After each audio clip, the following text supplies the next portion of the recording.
for us to do something.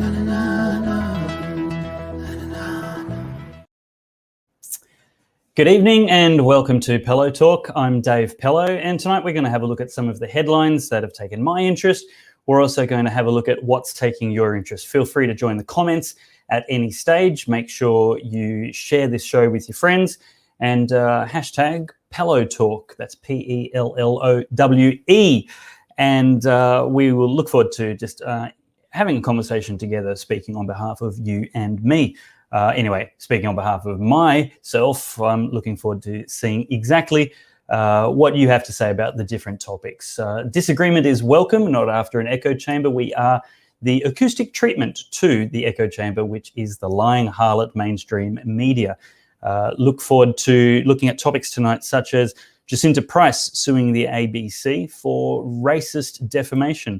We'll be looking at the fatal crash in Queensland, where two parents, a married couple and their unborn baby, were killed by a teen driver who was out on bail. We'll be looking at that because the police are not going to be charging the driver with 3 murders, just 2, placing no value at all in law on the unborn baby. We'll be looking at what the Queensland government, which people such as Labor voters in Townsville who love their youth crime epidemic, think that the Labor government should do as a solution. We'll talk about Eddy McGuire, the king of racism, allegedly quitting. We'll also have a look at another false accusation, and that of Donald Trump's impeachment trial. So that's coming up tonight on Pellowe Talk. Thank you for joining me. Well, first of all, let's have a look at what's happening with Jacinta Price. So we'll just bring up that on screen and we can see the article here. Jacinta Price sues ABC for racist defamation. Jacinta Price is suing the ABC for defamation over comments on local radio by Aboriginal groups in northern New South Wales that had accused the Conservative Indigenous politician of trying to spread racist vitriol and hate speech. You all know Jacinta. She's frequently on Pellowe Talk and other Good Source shows as a contributor, somebody who speaks common sense and right thinking. She's the Deputy Mayor of Alice Springs and also a candidate for the Conservative Party there as well.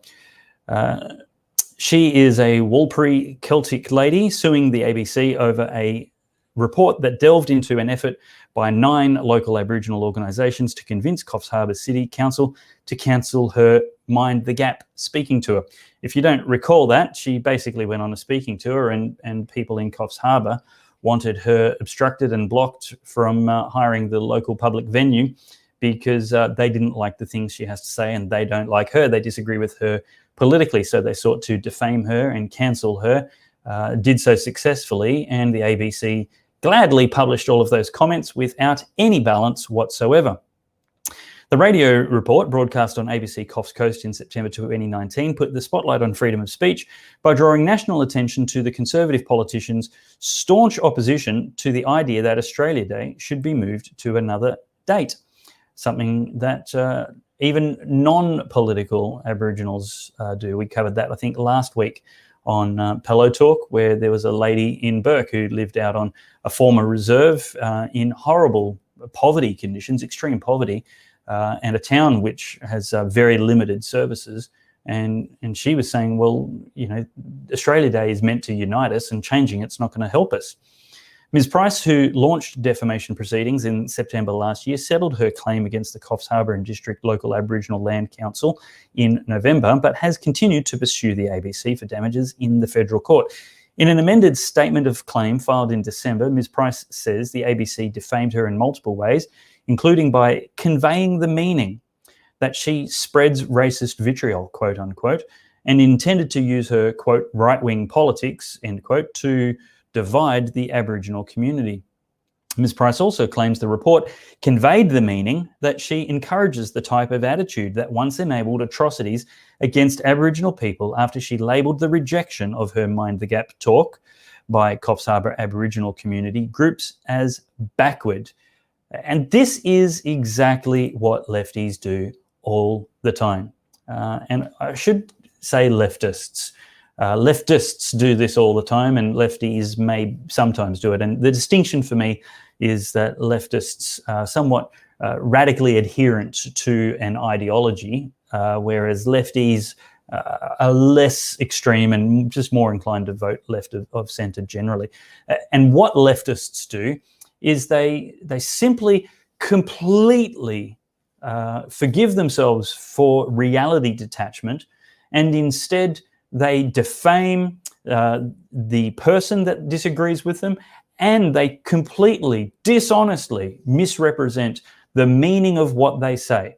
If you want to quote a leftist, you have to take them in context. You have to give them credit for what they meant to say, and you have to be gracious and understanding and intellectually honest. But when a leftist is quoting somebody they disagree with, they feel absolutely entitled and fully irrefutable in whatever accusation or misrepresentation they want to make about what the other person has said, somebody that they disagree with, the scapegoat for their anger, their wrath, and their lust for revolution. They want to bring down everything that's established and known and good. And the reason they do this is a thirst for power. They just want to destroy everything, and hopefully they get an increased power out of the anarchy and rubble that's left behind of society. And so they don't care what Jacinta Price meant. They only care for the opportunity to make her look evil. And she's not. She's an extremely sensible lady. So in the wake of the report on ABC Coffs Coast, the broadcaster's Alice Springs station aired an interview with the chief executive of Coffs Harbour's Aboriginal Land Council, Mr. Nathan Brennan.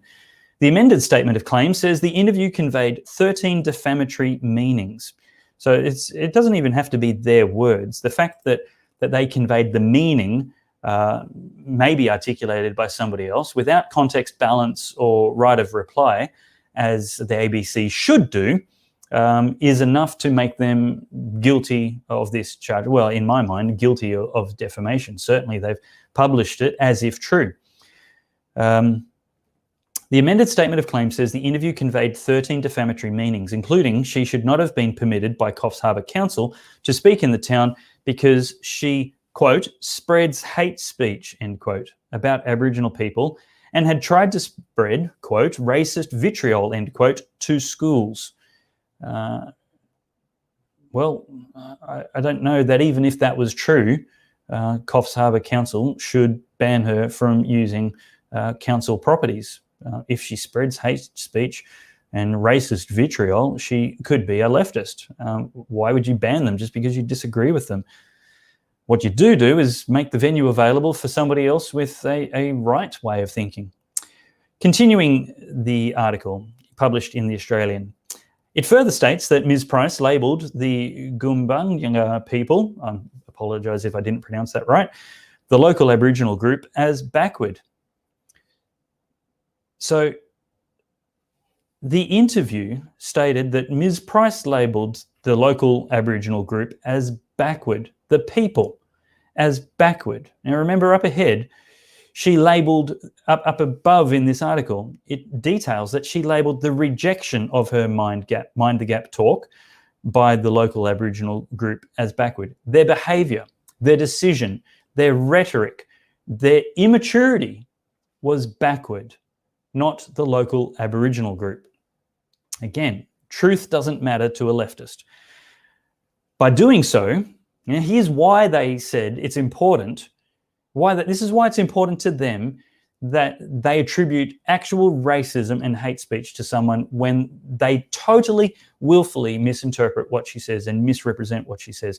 Because if she called the local Aboriginal people backward, which she didn't, in their statement, it claims that she shares the same attitudes towards Aboriginal people, of which she is one, that has enabled, quote, Europeans to massacre them, to rape their women, to kill them, to steal their land, and to treat them as subhuman, end quote.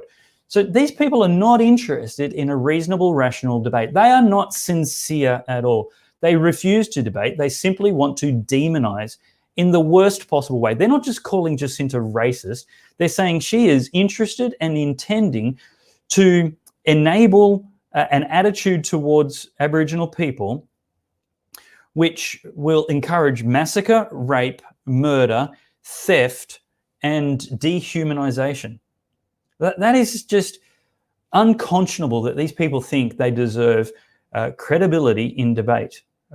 I can't believe the ABC even published them as credible in the first place, let alone failed to give Jacinta a right of reply.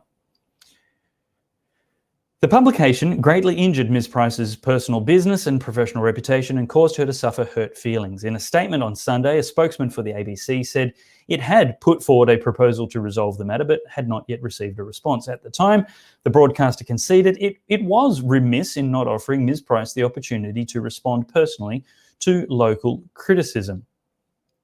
Ms. Price, the Country Liberal Party's candidate for the seat of Lingiari at the 2019 federal election, later accused the ABC of a, quote, racist, sexist and illiberal pylon, end quote. And that's pretty accurate because she's an Aboriginal and not towing the homogenised, infantilised groupthink identity politics of blacktivists. Let's have a look at some of the comments now coming up on YouTube. Don't forget, and Facebook, wherever you're watching. Chris Hewitt says, unfortunately, the taxpayers will pay the fine and defence costs for the ABC. The ABC won't even notice. That is a fair call. Anxious Aussie says, Rancie's response to being told she was misinforming people re-COVID was to cry homophobe and racist. Maybe it's more a personality type than a political leaning. Interesting. YouTube official, no name, says nothing highlights the hypocrisy of the left more than the targeting of people, their oppressed groups who have the audacity to contradict leftist dogma. So true. Religious persecution. Truth doesn't matter to some leftists, to some not leftists either, Anxious Aussie says. Well, that's true. And sadly, there are quite a few people who would normally vote right of centre who think imitating this despicable, immature, insincere behaviour is the way to go, and it's simply not. YouTube official says, it's fantastic Jacinta Price is suing the ABC. The ABC is absolutely unaccountable, both through its own complaints process and through ACMA, which invariably sides with the ABC, and that is the truth. Okay, let's have a look at the next article that I want to go through tonight. Here we go. Sorry, just switching screens rapidly. Alexandra Hills crash, teen murder, accused, slapped with more charges. Police have this morning confirmed they will not be adding a third murder charge following the death of Kate Ledbetter and Maddie Field's unborn child, Miles. So this unborn child has a name. This unborn child was murdered along with his parents. But the teen has been slapped with a string of further offences. Police have this morning confirmed they will not be adding a third murder charge following the death of Kate Ledbetter and Maddie Field's unborn child, Miles. The teenager charged with murder has, however, been slapped with a string of further offences, including 3 counts of dangerous operation of a motor vehicle while adversely affected by an intoxicating substance, 1 count of driving dangerously. Sorry, I'm not sure why this is not scrolling for me here. Driving with a disqualified licence. Disqualified, intoxicated, and out on bail. It comes on the day Queensland Premier Anastasia Palaszczuk announced courts will be given the powers to deploy GPS trackers as a condition of bail on youth offenders as part of the government's response to the public outcry following a spate of high-profile incidents. Where was the public outcry when there was a massive youth crime spree in Townsville? Was, is, and ongoing.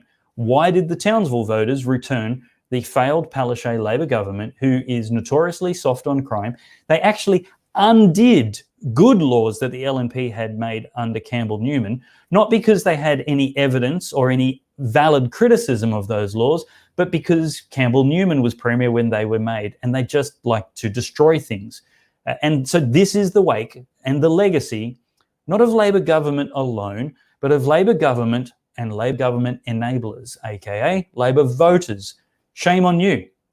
These people's lives and their baby's life, the blood is on your hands for voting for a government that is soft on youth crime.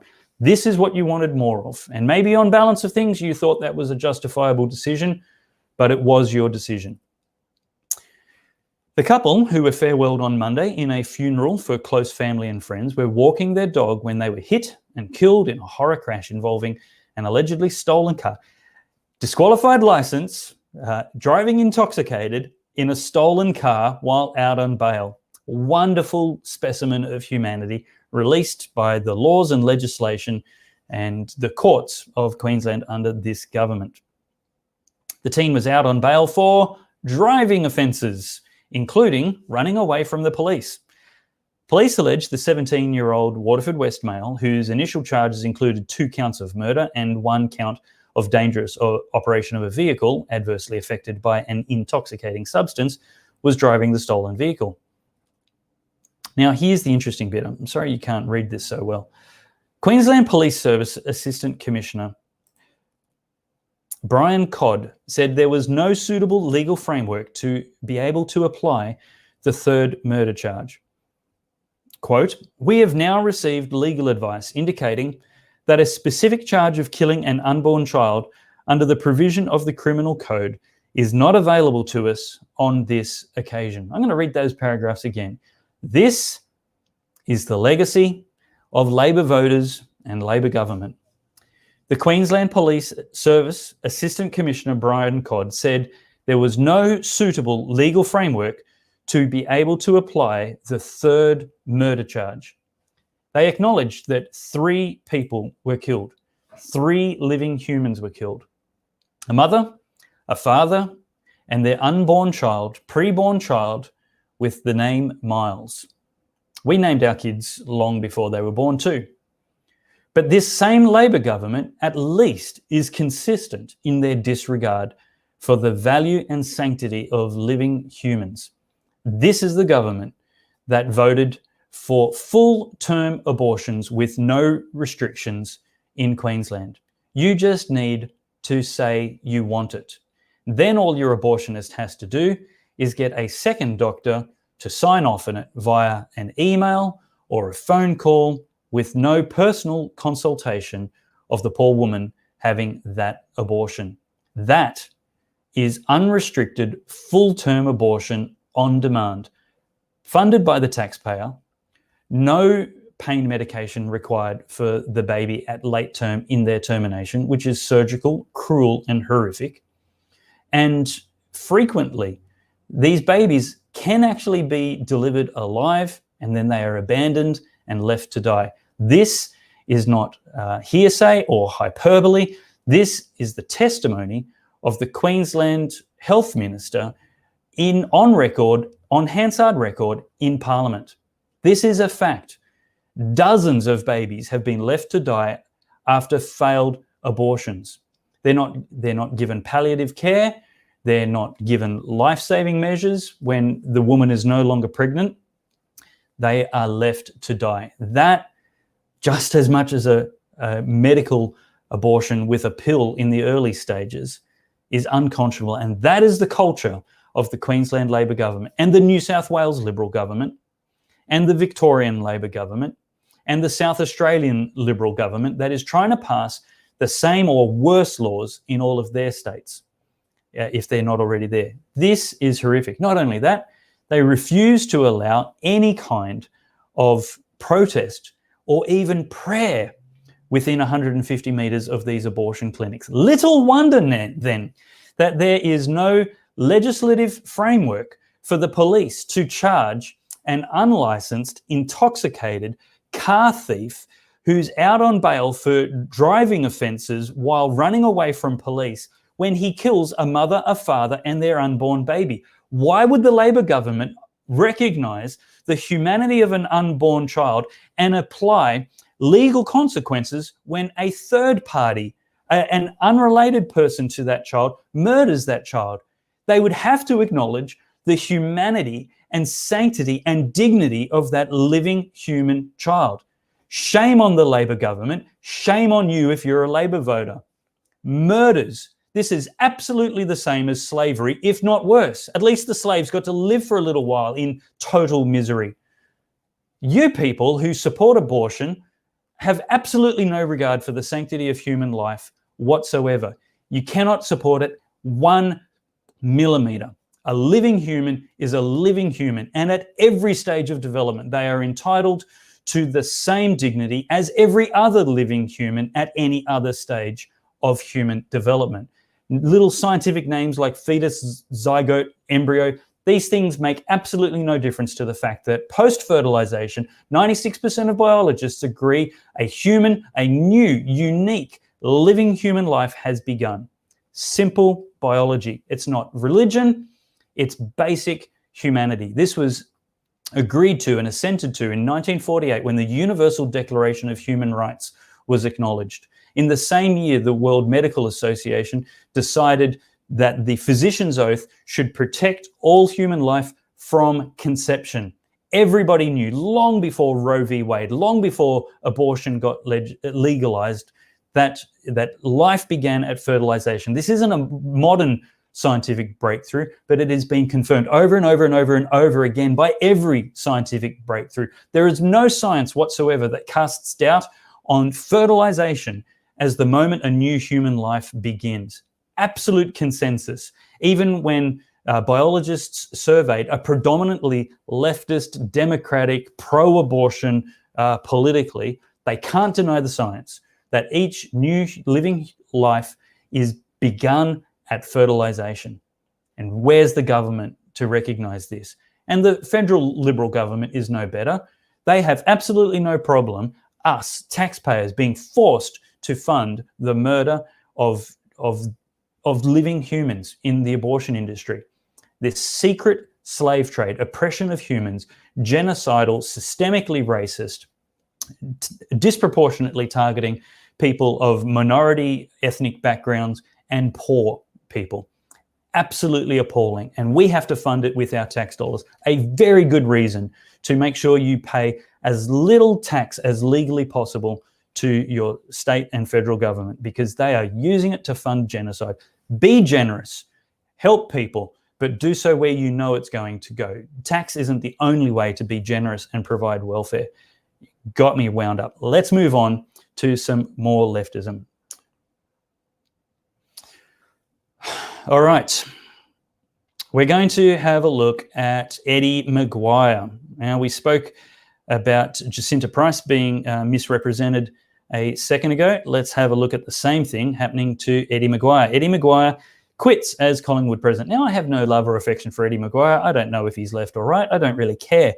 But what we have here is cancel culture, where reality makes absolutely no difference. I'm going to read from The Australian again. Embattled Collingwood president Eddy McGuire has stood down, denying the club is racist after a damning report found systemic prejudice within the organisation. I try my best and I don't always get it right, but I don't stop trying, he said hoarsely in Melbourne on Tuesday. Today, effective immediately, I stepped down from the presidency of the Collingwood president. Well, that was mixed words. Thanking Victorian Premier Daniel Andrews and Sports Minister Martin Pakula, Mr McGuire said since he became president in 1998, his sole motivation was to heal, unite, inspire and drive a new social conscience. Well, there's your problem, Eddy. It's football. It's football. But he denied Collingwood was a racist organisation, pointing to the club's work with Aboriginal communities as well as women, the LGBT community and the homeless. It's why I'm so proud of our club and the people every day of the week who benefit and who are inspired by the very purpose of being Collingwood, and that is to be a beacon of hope for all people. Oh my goodness, it's football, Eddy. Particularly those at their lowest ebb or who have been socially isolated and left behind. He said before a backdrop that featured the Collingwood logo but none of the club's sponsors. Mr. McGuire said he had become a lightning rod, aka scapegoat, for vitriol following his comments last week that the arrival of the report on racism was a proud day. His position as president has become untenable. He said, it's because we've got so much going on, so much good to do, and with the interruptions and pressure from COVID-19 that I committed to continue my presidency until the end of this season. However, I don't think it's either fair or tenable for the club or community. A tearful McGuire described his involvement in the club as the first time I ever felt part of a community. I love my memories of Victoria Park, he said, referring to the club's home ground. His decision to step down follows the publication of a letter by prominent Magpies supporters published earlier on Tuesday. Mr McGuire choked back tears from the outset of the press conference. He cited progress in creating opportunities for women and Indigenous players, but conceded the report had found systemic racism at the club. I haven't read the report. I don't know what systemic racism means, because certainly in America it means absolutely nothing at all. And here it means absolutely nothing at all. So in AFL and the football club, I have no idea how they've been systemically racist. Maybe they're disproportionately killing black children in abortion clinics. Eddy McGuire admitted the club's efforts had not always been good enough. And for that, we are sorry. We're sorry we're not perfect. Over the past week, Collingwood's present and past players have issued apologies for the issues unveiled in the Do Better report. Look, if you know what was in the Do Better report, I'd love to know if there's any actual incidences of racism. I'm sure racists exist, but that's a long way away from systemic racism. Mr McGuire said he was going to take a break from his media responsibilities to recoup and heal. Poor privileged millionaire. To old mate Joffa Corf and my beloved Magpie Army, I am with you all side by side, he said. Black and white forever. So what happened here? Let's see if it's in the article. There's a whole lot of blah, blah, blah.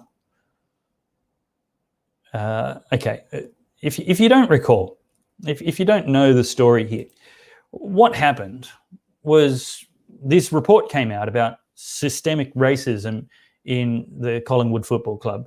And I do use air quotes around systemic racism because I believe it's hyperbolized, exaggerated by maybe 1,000%. And I'm not exaggerating. I'm actually trying to be conservative and avoid saying it doesn't exist. So show me systemic racism and I will help you fight it. But it has to be real. You can't just say there's systemic racism and expect me to join you. You actually have to show racism. Like if the Collingwood Football Club said they didn't want any more than one token black person in their side, that would be systemically racist. That would be a written rule that should be changed, which limited the amount of ethnic minorities that were allowed on the team. If they said they didn't want any ethnic minorities and they only wanted a white football team, or the ethnic minorities only got menial tasks or second grade slots and were never allowed the best jobs, the best pay or the best positions on the basis of their skin color, that would be systemic racism. It would be terrible. And that would be something that I would criticize it and they should change if that was the case. So tell me, please, in the comments, if there's any actual systemic, institutionalized, legitimized, codified racism at the Collingwood Football Club, or anywhere in Australia for that matter. That would be really interesting. Again, I'm happy to point it out to you. It's the disproportionate rate at which the slaughter of unborn children in industrialized, clinicalized child sacrifice industry in Australia, aka abortion clinics, they are systemically targeting and affecting disproportionately the ethnic minorities and economically vulnerable people in Australia. That's terrible. That's an injustice we should fight. And we should reduce the number of abortions there, not increase the abortions by rich people. So the thing that he's being scapegoated for, and the thing that he's being hounded out of a career and having his presidency terminated a year early when he was already planning on resigning at the end of the season, is because in a speech, in a press conference or a private speech following the release of this report, he said words to the effect of it was a significant and important day that the club was very proud of. Now, I actually wasn't there, and I don't have any appreciation for the context of the 30 seconds or the 3 minutes before or after he said that. But without any context, my immediate suspicion is that he was talking not about being proud of racism, but being proud of the willingness to be honest about it and confront it, however true the report may be. Being an academic question, let's assume the report was true. I mean, what idiot thinks Eddy McGuire made a speech where he said he was proud of the racism of the club. I mean, seriously, what kind of special cretin thought Eddy McGuire was proud that Collingwood had been called racist and that he said that or meant that? Again, we have another example where the actual meaning of the words, the actual intent of what was said is completely irrelevant to the people who were out on a witch hunt for racists under the bed everywhere. And sadly, these people are actually destroying real fights against real racism, real racial injustices. But hey, we got a millionaire to quit his presidency of an AFL club where he'd been there for 18 years. He's leaving 4 to 6 months early. Fantastic. Well done. Give yourselves a round of applause. You're true social justice warriors who have changed the condition, the plights and injustice of everybody suffering racial inequality in Australia. Eddy McGuire, his bank balance won't change at all. His home comforts and white privilege won't change at all, but you've struck a blow to change the lives, and you've at least made a decent gesture. All racists around Australia will pay attention and immediately stop their immature, jerkish behaviour.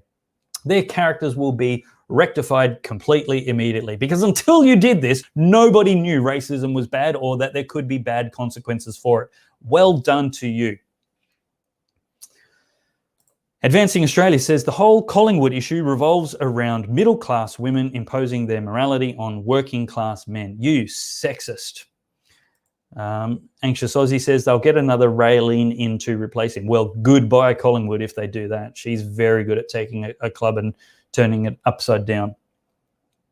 Chris Hewitt says, I've never seen widespread racism in Australia. He's 57. You've met a racist, of course, but that is different from widespread racism.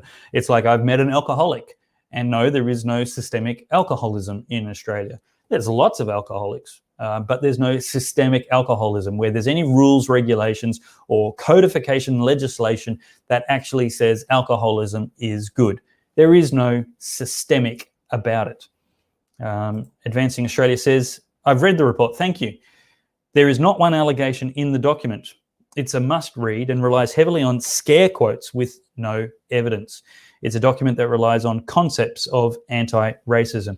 Look, at the Church and State Summit this year, we are going to be doing an entire session. I believe we're devoting an hour to examining the topic of systemic racism.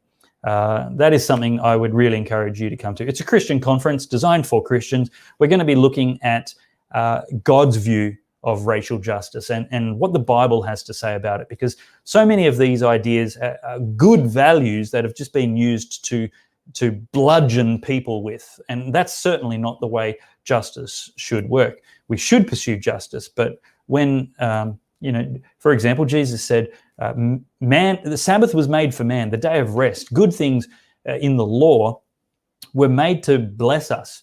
We weren't made to be slaves to them." That they might destroy our lives and become oppressive burdens. That's definitely not the plan at all. But Dr. Stephen Shavura is going to be talking to us about systemic racism, what it is, its background. His PhD is in political theory, political history, religious history, and modern political philosophy. He's a great thought leader in Australia, somebody I can't speak about highly enough, and love it when he explains something. He makes it so accessible, and he's so knowledgeable and got so much research to bring it down.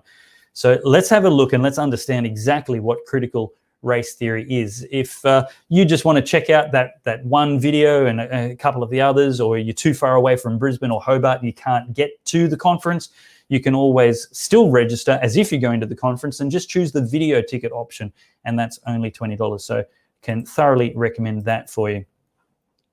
The Faith Militant says it starts with social justice rounds and Indigenous jerseys, then comes the witch hunts. Congratulations to AFL fans for allowing their sport to be hijacked. Exactly right. And this is Eddie's own fault. I mean, silly man. He's the one who's playing up to all this politics and social engineering in sport. It's football, Eddie. Kick the ball, score a goal, go home. That's it. You don't need to change the world. You don't need to change the world. This corporate social responsibility has just become absolutely ridiculous. Anxious Aussie makes mention of another of the guest speakers at the Church and State Summit 2021 coming up. Matt Canavan made a sneaky, cheeky comment at the end of an interview today, said he was going to call for gender quotas in the Nationals because there are too many women. Indeed. But of course, you know, that would only work one way. Men are the oppressor, even when we're in the minority. That's just the way it goes. I mean, Christians and whites and middle-aged people, married people, cisgender, they think that's not a thing.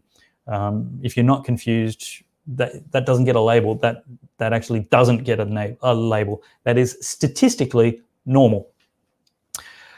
Average, unremarkable. All right, it's time to have a look at another victim of the left's willful misrepresentation, misinterpretation of everything. You can see his face, you know his name. It's Donald Trump. His impeachment team sets out an aggressive defense. You know, there is nobody less interested in what Donald Trump was trying to say to the fans and followers who he was talking to in Twitter in the day of the Capitol Hill riots. There is nobody less interested in that than the Democrats who are impeaching him for what he said. They have no interest at all in the facts. They completely misrepresent and totally disregard the fact that he told them to be peaceful, to be law-abiding, and when things got out of hand, to go home. If he was trying to incite a riot, it's a pretty poor strategy to tell people to go home halfway through. Like, of course, that was going to happen. That there would, if that was what he wanted, and for him to then act surprised about it, it kind of proved that that wasn't what he wanted. That wasn't what he intended at any stage. So how ridiculous! And of course, the Democrats are not trying to fight incitement of riots either. Something like 97% of the riots in the last 12 months have been started by Black Lives Matter protests.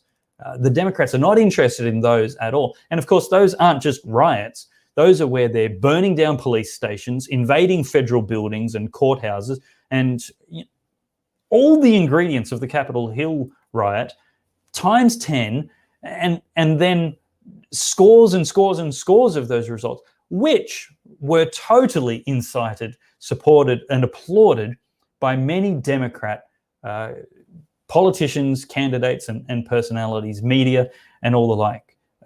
So there's absolutely no truth whatsoever to their feigned interest in justice in this case. Impeachment is just a word that means accusation. The accusation of Donald Trump is, and here's the other thing, to a certainty, this will not go anywhere.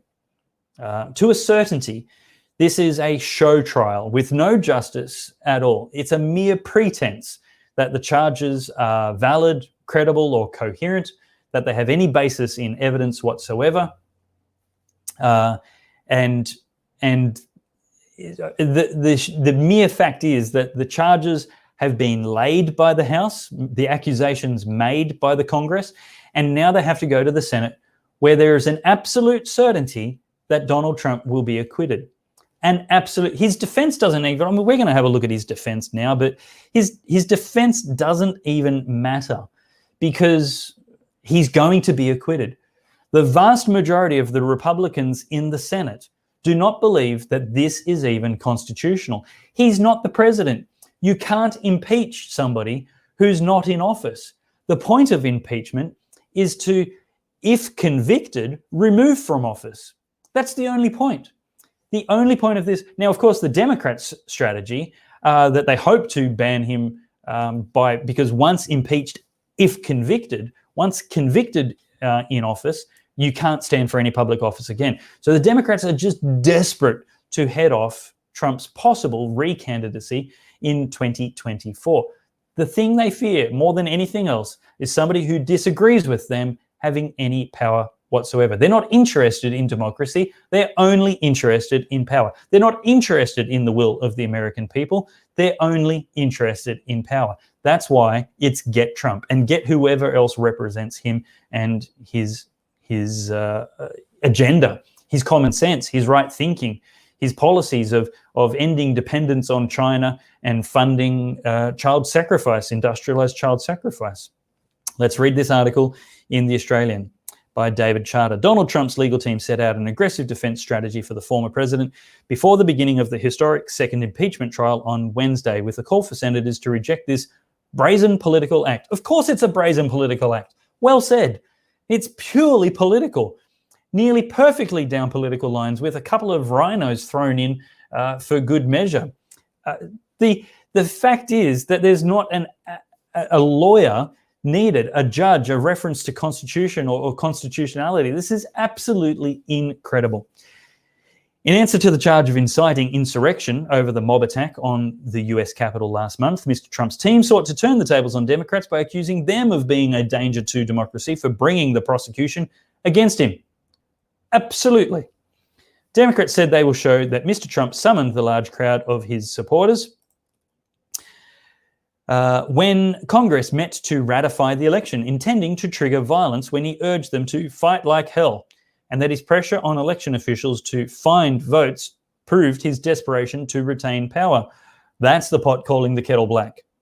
So these words, fight like hell, is it possible? Is it possible? Do you think it's possible that the words fight like hell have ever been used by anybody else ever to represent anything other than incitement to violence or a call to arms? Is it possible that fight like hell could be a reference to lawful, peaceful protest and political action without violence? Is it possible the words fight like hell or fight have ever been used in a political phrase?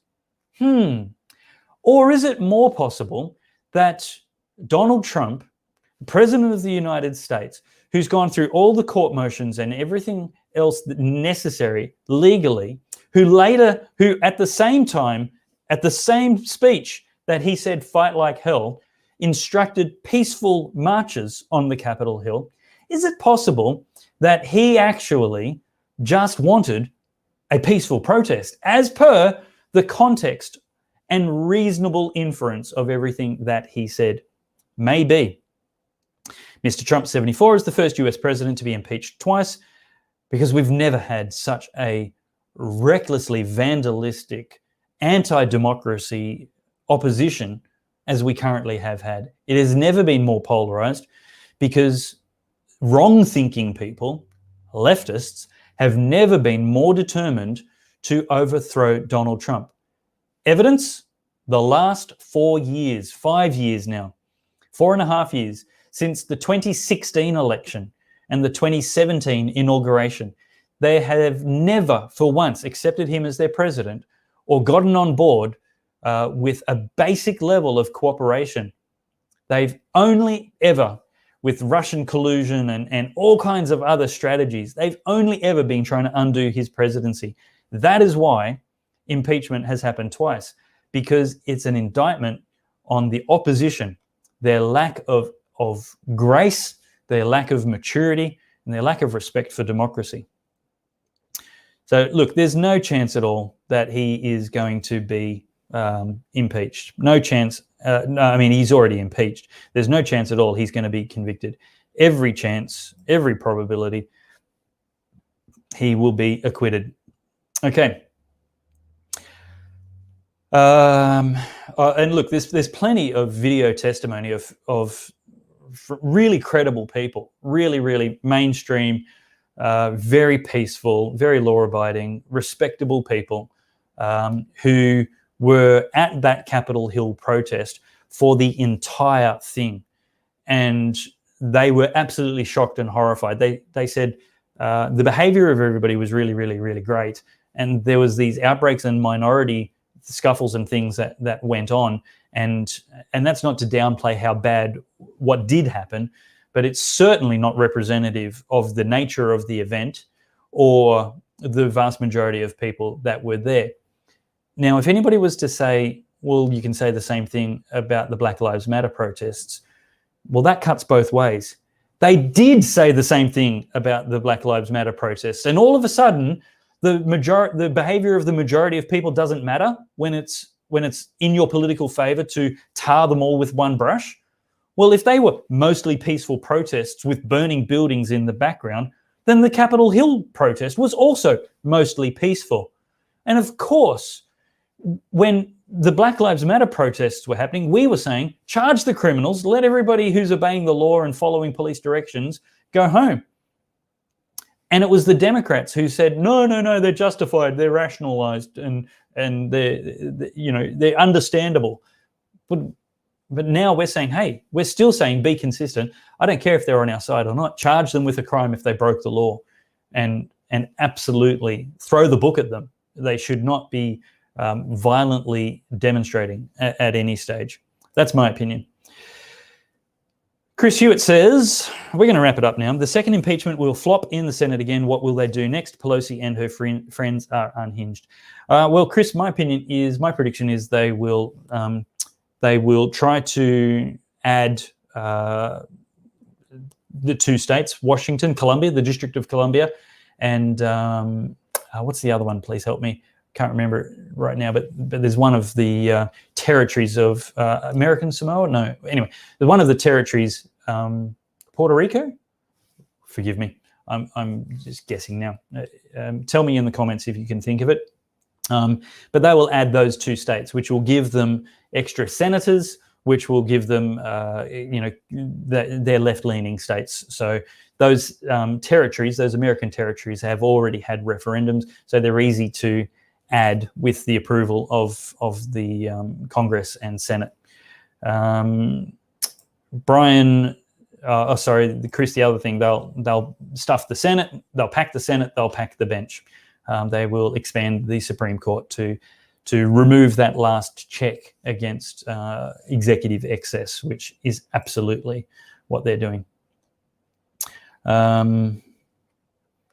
Chris says, good to see you fired up tonight. That's how I feel so often. Thanks, Chris. Just trying to get in the habit of this, really. It's new for me. I'm usually well controlled and just moderating other people's, trying to make way for other people to have a chat. Psychedelic says, Candace Owens for president. Yeah, we could probably do worse. I think she has to be 35 years old. Janelle Willis sends a YouTube link. This person says, seriously thought the left would tire from their tantrum. I know, right? How long can they keep up this demonic behavior? It's absolutely weird. They absolutely have the fanaticism of a cult. Michael Donnelly, they said it was a BLM-inspired review. I'm not sure what that's a reference to. Puerto Rico, I did get that right. Thank you, YouTube official. And Michael Donnelly says only presidents can be impeached. Well, that's right. And most of the Republicans in the Senate are saying this is a completely unconstitutional impeachment hearing. And so they're just voting against it. There was resounding majority voting against of Republicans. Of course, it carried. But there was a huge majority of Republicans voting against it, even going ahead of the articles even being heard, because it was unconstitutional. So, yeah. Well, look, that's the end of the hour. Thank you for watching. I do want to encourage you to support The Good Source. We're producing lots of good videos and podcasts, as well as lots of articles on the website, goodsource.news. We'd love to see you there. Share the articles, videos, and podcasts. Thanks for interacting tonight and sharing this with your friends.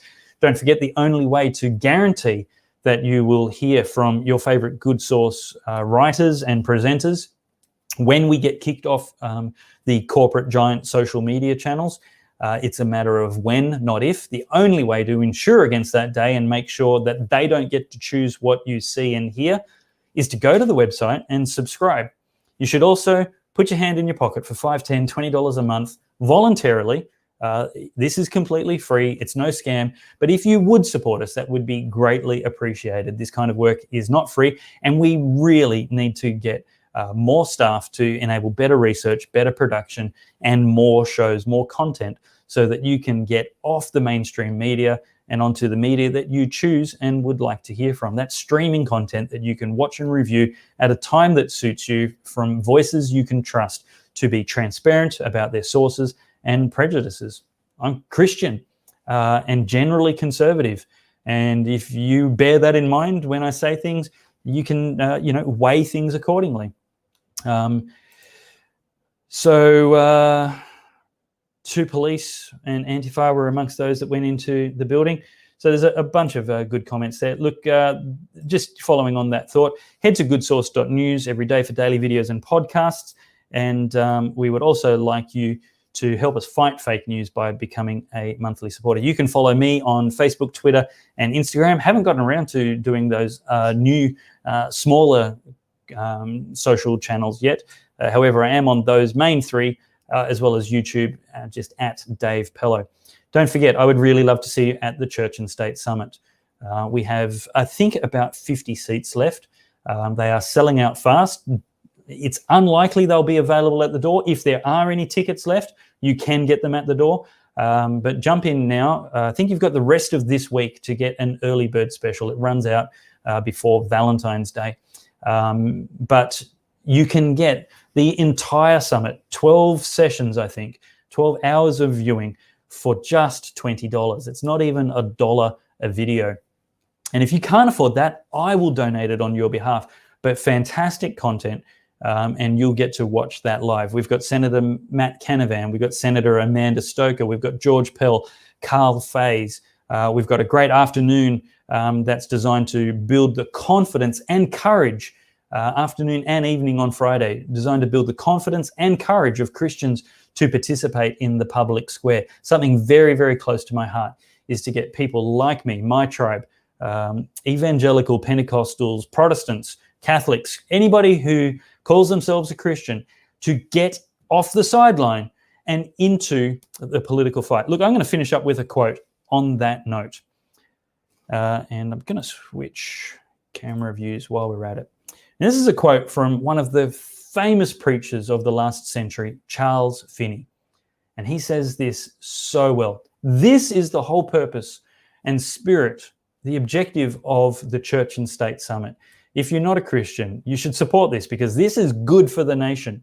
And if you are a Christian, you should get there, you should get your pastor there, you should get your friends there, you should buy the videos, and you should watch them and support them, and get us along to your church and your city to do a seminar or a session there, because this is such an important message. And here's the quote. Here's the spirit of the Church and State Summit. Quoting Charles Finney, "No man can possibly be benevolent or religious to the full extent of his obligations without concerning himself to a greater or lesser extent with the affairs of human government. No man can possibly be benevolent or religious to the full extent of his obligations without concerning himself to a greater or lesser extent with the affairs of human government." Well, that's it for Pellowe Talk tonight, this day. Thank you very much for watching. And I look forward to seeing you Thursday night on The Good Source for Not Q&A. Good night. If not now, then when will we see an end to all this faith? Oh, it's not enough to do nothing.